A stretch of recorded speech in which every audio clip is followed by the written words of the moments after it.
What development challenge is pushing you to unseat the incumbent and ask for the mandate of the people? What development challenge is there that you want to resolve? Yeah, I have seen unemployment as one of the major one of the major challenges affecting our constituency. And so I'm going to encourage the youth to take up to education. You can do everything with education.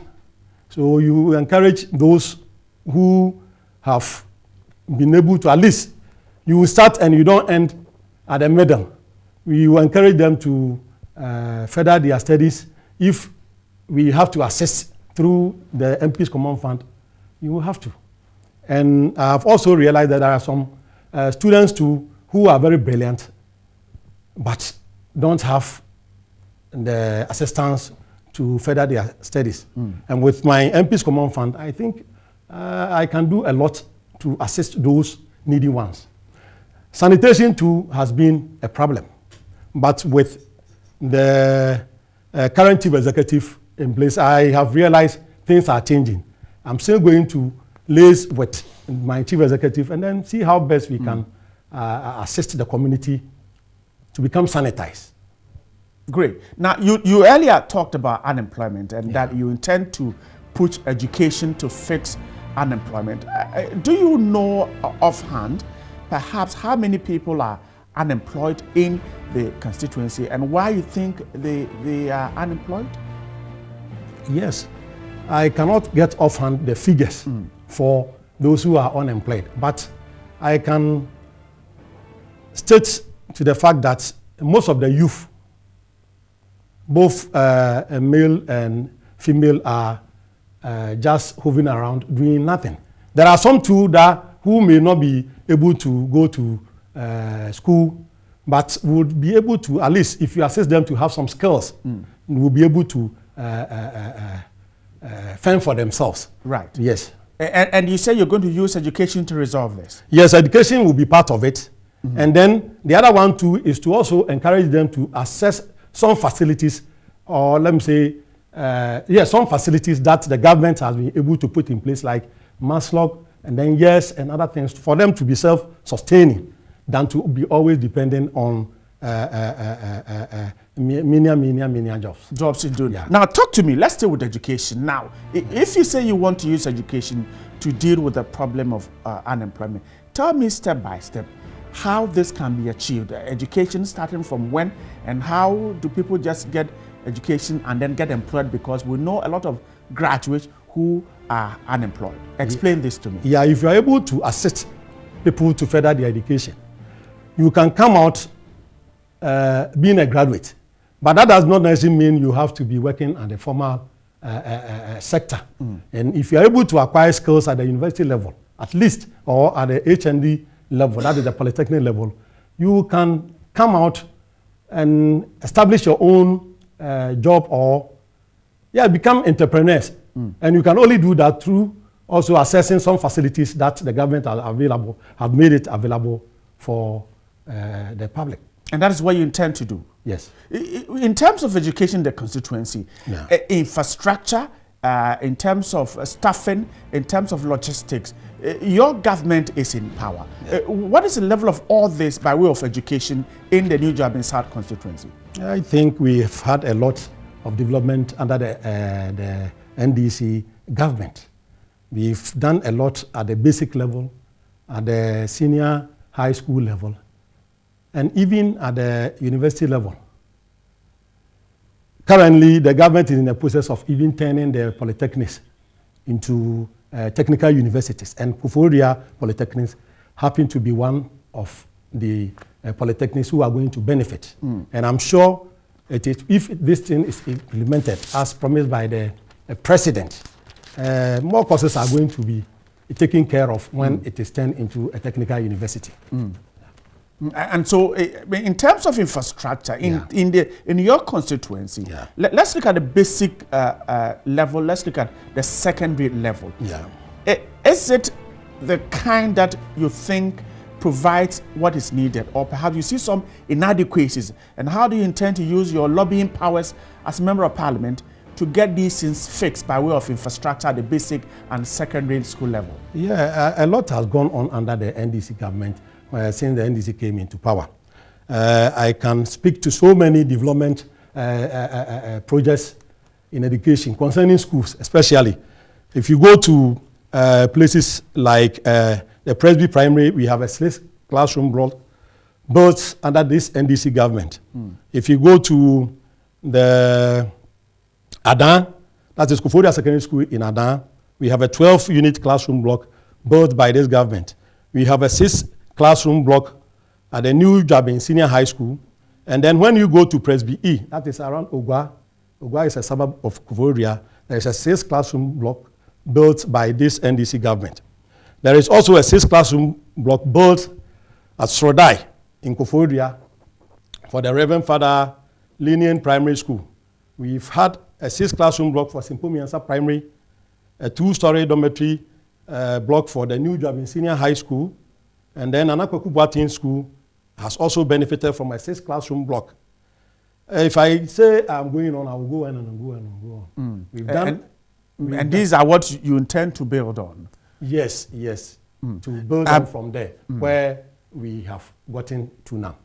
I'm grateful. Ransford Wusubuachi is represented the NDC in the New Juaben South constituency. The incumbent member of parliament, Dr.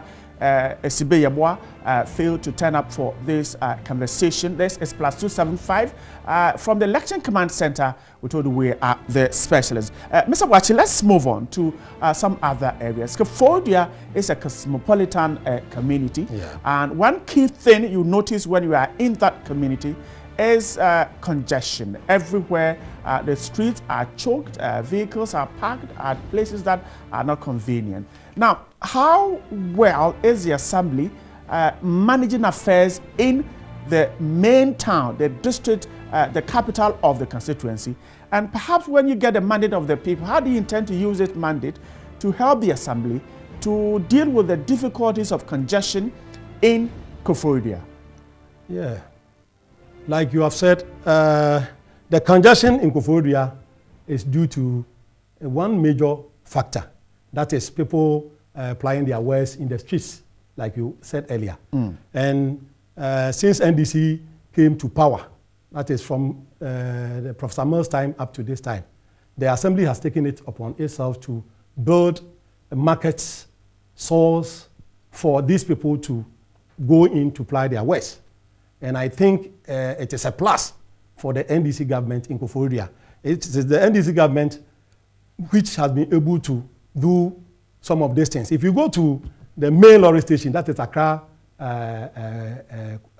Koforia Accra lorry station, we have a 3-story building with office complex for even bankers and other institutions to also hire.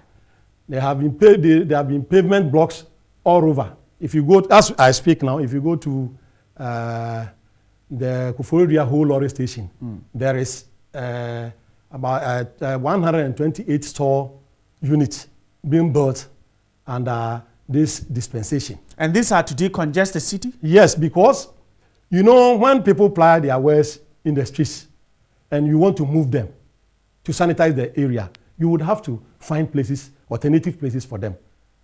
And that is why the NDC government saw it very near to move these guys to where they should ply their wares. And that's why you are building these structures. Yes. But if someone should react to that and say that, well, the number of people on the street won't simply fit into these stores, what would be your reaction to? I am saying that I am in the community. I've stayed there all my life, and I know what I'm talking of. So most of the decongestion is because of people selling on the streets. And these stores can accommodate all of them? Yes, we have stores, and then we have I don't even know how to describe it. Those for those who want to even sell in tomatoes and other things. We have done all for them. We have, if I want to talk of stores, we have a 3-story block at the central mosque where the Muslim worship. If you go there now, it's almost near completion. And then we have stores, about 36 unit stores at where we call Pintwawala. It's in the middle of the city. We also have done major rehabilitation at the lorry station. That is where what I said earlier, the Accra, the Koforidua Accra lorry station.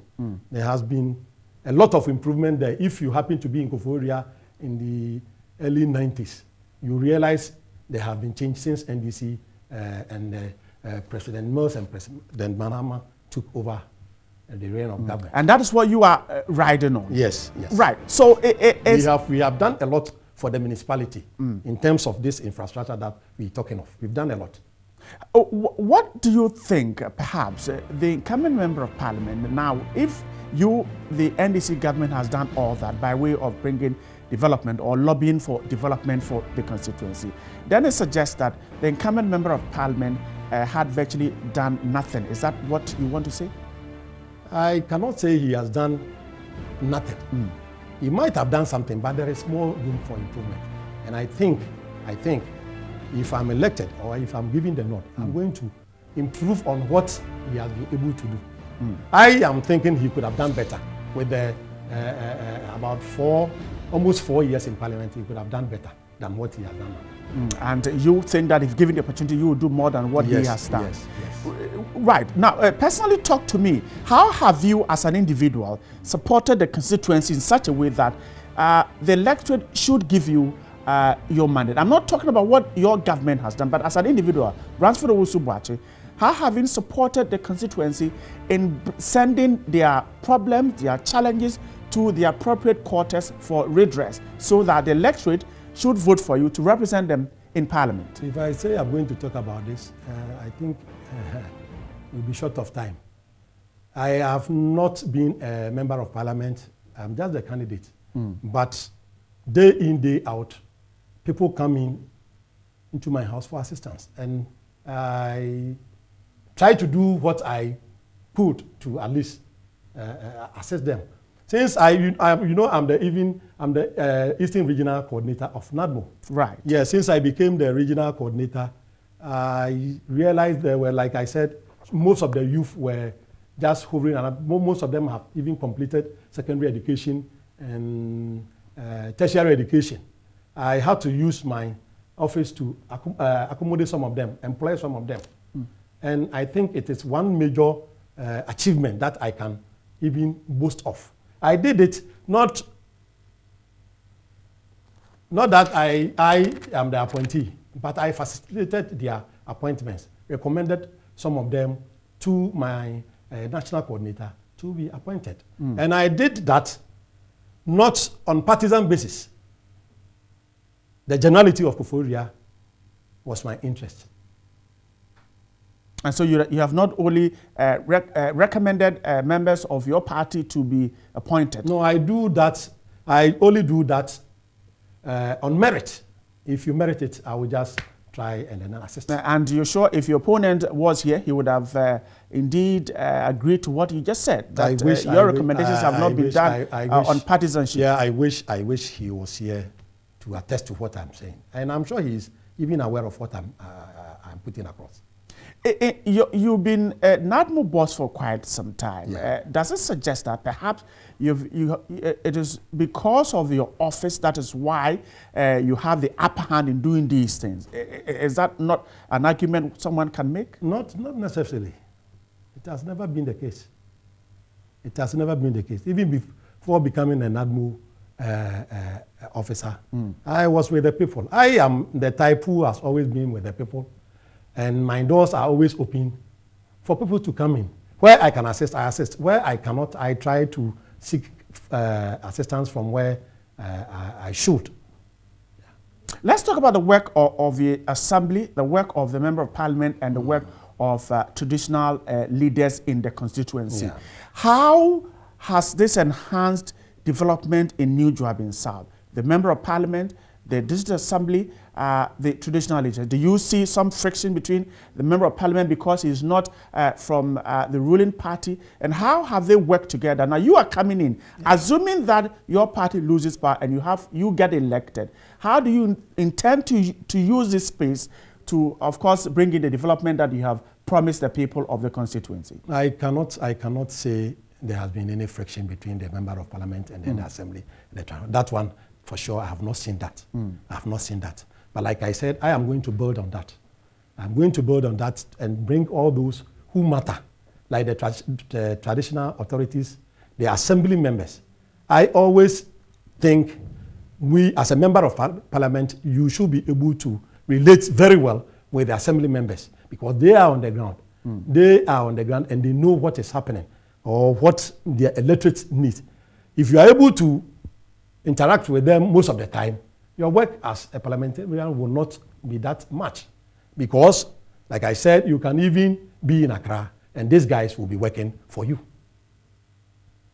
That is if you engage them at the level that you're talking about. Yes. You intend to engage them to the extent that even when you are in Accra, yes, you find them working for you. Yes. I even intend establishing what I call a quarterly maybe meetings with the assemblymen aside of the normal assembly sittings.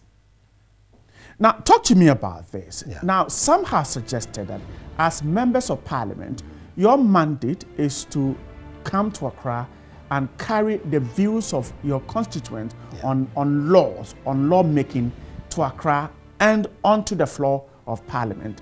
But when you people mount campaign platforms, what we hear or what we see are promises upon promises, promises upon promises. Some have suggested that as members of parliament, that isn't your mandate. Yeah. How do you react to this? Yeah, it is. You cannot say it is not your mandate. Yes, the main work of a parliamentarian is to come to parliament to enact laws. But you went to parliament through this very same electorate. So their concern should be your concern. You are not going to parliament, or you are not the development, I even not know the word to use. We have the assembly there. You are also part of the assembly. I hope you understand where I'm coming from. I understand. You are a member of the assembly. So you should be able to know what your electorate need so that in going to parliament, you can put some of those things across. In enacting laws, you should also be thinking about who voted you to become a parliamentarian. You are not going to, let me say, develop the area, but you can also lobby parliament, maybe through some of the ministries. It is even my wish that if given the nod, I have realized if you go to about the 10 regions in Ghana, Koforidua is the only regional capital which has not been asphalted. And I think as a member of parliament, you can state this in parliament, lobby the sector ministry for them to also come and assist. And this is what I intend doing to also see Koforidua as a city that everybody would wish to be. So more or less, you see your role as a development agent? If you can come again. I'm asking that more or less, you see this role, your role as the MP, as a development agent. So that even though it is not your mandate, but you think you can lobby for development projects. That is very important, and that will make you even popular with your electorate. Tell me, able to do that. Tell me, what challenges do you foresee in this lobbying role in case you don't have your government in power when you are elected as a member of parliament? I've always tried to. I always say you don't have to have your government in power before you are. You have to relate. It is your human relations with these ministers or sector ministries. The way you relate to them can bring development to your area. So if the incumbent member of parliament now suggests that, well, he's unable to bring development because his party is not in power, you will not agree with him? Then he shouldn't be there. If you say because your government is not in power, you are not able to do what you are supposed to do, then you don't need to be there. You don't foresee any challenges with that? Yes. You don't need to be there because you are an MP. You are a member of parliament. Whether your government is in power or your government is not in power, it is your duty to serve your people and serve them well. What is the key thing that you be, by way of law, that you'll be taken to Parliament in case you get the nod of the people of the New Juaben South constituency. Now, this is a constituency that has the regional capital located in there. In terms of lawmaking, what do you think is the main concerns of the people of that constituency? Yeah, the main concerns is, one, is about unemployment. And you think that we can't legislate to deal with unemployment? I don't get you. I'm asking if you think that we can make laws to deal with unemployment. Yes, yes. Talk to me about it. I mean, making laws to deal with unemployment. How? Like what the president has just even initiated. He says he's going to,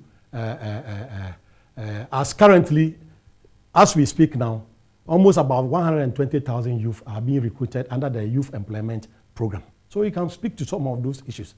I am thinking that as a member of parliament, you even encourage your youth, those who have come out of secondary schools, tertiary like HND holders, diploma holders, and degree holders to also take advantage of what the environment the current government has created. There are models even under the youth employment program which takes care of those who have HND, those who have diplomas, and those who have a degree. Yeah. Those are what the sensibilities you want to do. Now, let's wrap up our conversation on this. Now, you are asking for the mandate of the people of the constituency. What would you sacrifice for them if they voted for you? What do I sacrifice? What would you sacrifice? You are asking them to make you their representative. Yeah. What are you sacrificing for them? Like I said earlier, I'm going to bring the work of parliament to their doorsteps, interact with them, and then make myself accessible for them to also bring on board their views so that I will also take it into parliament. Like I said earlier, I'm going to make sure I liaise very well and relate very well with my assembly members. Most of the time we say the assembly is made up as a non-partisan assembly. But you and me can attest to the fact that even if you go to the assemblies, we have the pro-MPP, the pro-NDC, the pro-CPP, and other things. But I, as a member of parliament, I am not going to look into that. I'm going to relate well with any of them, whether you are perceived to be MPP, NDC, or CPP. Like I said, institute a quarterly meeting with the assembly members, take their views on board, and then take it to parliament. And then also encourage the youth, like I said, to further their education, not necessarily going into the secondary school and then coming out and seeing yourself as a dropout. And where I, as a member of parliament, have to come in with some assistance through my common fund, I am going to assist. In whichever way you can. Yes, help. yes, All right. yes. I have also realized that there are very brilliant and brilliant but needy students who may also need some assistance to be in school. And I'm going to look into that too. Right. Let me ask you this. What do you know about this popular phrase, Koforidua flowers? What do you know about it? When we were going... Or do you know something about it? Oh, yes, it is all over. Koforidua flowers is termed to be like the women or young girls in Koforidua. Beautiful young girls. Yeah, beautiful young girls. Yes, beautiful young girls. Is that an opportunity that, as a member of parliament, you can use to perhaps draw the attention of people by way of tourism to Koforidua? Yes. Maybe time will not permit us. Go ahead. Yes. We are wrapping up. But because just 1 minute. You have to, even before you can get tourists or investors to come to an area, you have to put in some system in place, like the environment, create the environment for tourists to come in. If you don't sanitize your area or your place is not well hygienic, tourists will not come in. Okay. If you also don't have fluent energy like electricity, of which the president and the NDC government has come up with some generation of plants or power I think if you are able to do all these things, you will be able to attract investors. Oh, okay, I see. But you think that the Koforidua flowers cannot attract people to your constituency? They can attract, but they would have to attract it positively. I'm grateful. Ransford Owusu-Boakye is the man representing the NDC in the new Juaben South constituency. We're grateful for your time this morning, and I hope your constituents watched you and have listened to you, and they will make their choice. Of course, the incumbent member of parliament, Dr. Mark Esibe-Yeboah, was invited but failed to turn up. Thanks so much. Those of you who watched us, this is Plus 275. This is the Lexington Command Center with a specialist. Next week, Plus 275 will continue. We take a